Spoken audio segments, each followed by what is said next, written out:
Nga ka prek rasti i kolegut tonë që shfrytëzoi rastin radhë parë mi shpreh ngushëllime familjarëve të Shpatit.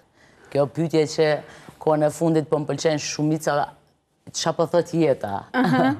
Jeta, ç'a ka me thonë? Ashtu që shumë njohin shumica e kolegëve, miqve, natyre gjallë, që lëvizi shumë poshtë nalt.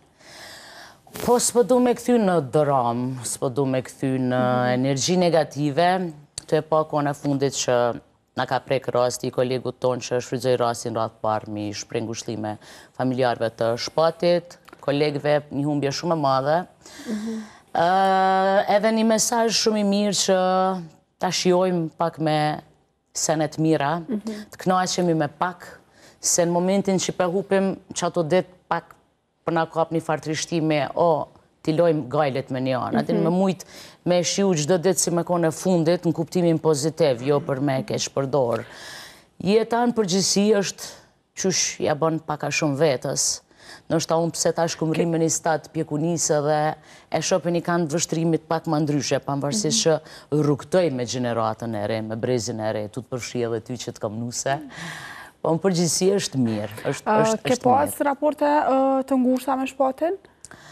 Kemi pas raporte, jemi njoft, kemi pas edhe evente ku kemi performu bashk. Qka do të që të foli, tash i bjem pse veç a i ka shku me një, se unë thamë, është me një rrugtim tjetër, se për mu mendimi jam është shpirti është i pavdekshëm.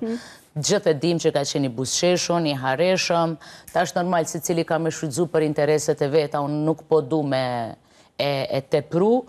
E fundit ka qenë me ty bashkë që kemi bojë xhirimet e vitit 3 që kemi kalu ekstrem mirë, edhe jam falenderuse që të paktën takimi joni i fundit ka qenë shumë i bukur edhe shumë festiv, edhe dash Zoti shpirti ti pas dritë ku do që ajo. Për herë të parë realisht me qeve që përmende, jam taku me Shpatin në xhirimet e vitit 3, ku kisha kënaqësi edhe me intervistu një shpirt shumë i bardhë, edhe unë veç i shpreh ngushëllimet e mia për Shpatin, edhe kom pa shumë reagime së fundmi prej kolegëve, e kom pa që të gjithë i ka prej ky rast.